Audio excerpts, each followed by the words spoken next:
বুঝলে প্রিয়, কিস করার সময় হালকা করে টিপতেও হয়, তবেই না ফিলিংস আসবে। বাঙালিকে তুমি যত স্টাইল শেখাও না কেন, সেই কিন্তু তোমাকে ঠিক করেই শোয়াবে, ঠিক আছে? ছেলেদেরকে বলতাছি, তোমরা কি মোটা হতে চাও? তাহলে মেয়েদের পম্পম খাও। তো হ্যালো দাদারা, কি অবস্থা? আপনাকে তো ভালো আছেন সবাই। আজকে আপনাকে সামনে চলে আসছি নতুন একটা লাড়াচাড়া ভিডিও নিয়ে। তো আর বেশি দেরি না করে আজকে দেখাবো আপনাদেরকে সেই ভিডিও। তো আপনারা ভিডিওর ট্রেলার দেখে বুঝিয়ে গেছেন যে আজকে কি টাইপের ভিডিও হবে। তো বলছি, গুরুজনরা একটু প্লিজ দূরে থাকুন, বাচ্চারা একটু দূরে থাকুন, কারণ এই ভিডিওটা আপনাদের জন্য না, এই ভিডিওটা শুধু 20 বছরের প্লাস যারা তাদের জন্য। আর অবশ্যই হেডফোনটা কানে লাগাতে ভুলবেন না যেন। এই ভিডিওটা শুধুই এন্টারটেনমেন্টের জন্য, কেউ গায়ে মাখবেন না শোনা।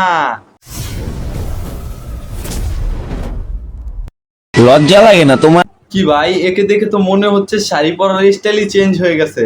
শাড়ি পরেছে না লুঙ্গি পরেছে কিছুই বোঝা যায় না। বলছিলাম, তোমাদের দুইজনের ভাতার কি একটাই নাকি? কিন্তু পার্সোনালি অ্যাটাক করতেছো তো তুই মালাই তুই অ্যাটাকের মা। লাইফে হ্যাপি থাকতে শিখ। হ্যাঁ ঠিক আছে, বুঝলাম। একজনকে নয়, একসাথে 10 জনকে ভালোবাসতে শিখ। 10 জনকে কেন, আরো 2টা বাড়িয়ে নে, তাহলেই না আমরা বলতে পারবো 12 বালতি। হ্যাঁ অবশ্যই বুঝে গেছেন, বালতির জন্য ছিল না, কথাটা অন্য কিছু ছিল। তুমি যদি তোমার গাছের কলা খাওয়া, আমিও আমার গাছের আম খাওয়াবো। বলছিলাম তোমার আম খাওয়াতে হবে না, আমের সিজন চলেছে, আম অনেক খেয়েছি, পারলে 12টা খাওয়াইও। বুঝলে প্রিয়, কিস করার সময় হালকা করে টিপতেও হয়। বলছিলাম কি, তুমি কি টেপা টিপির কথা বলছো?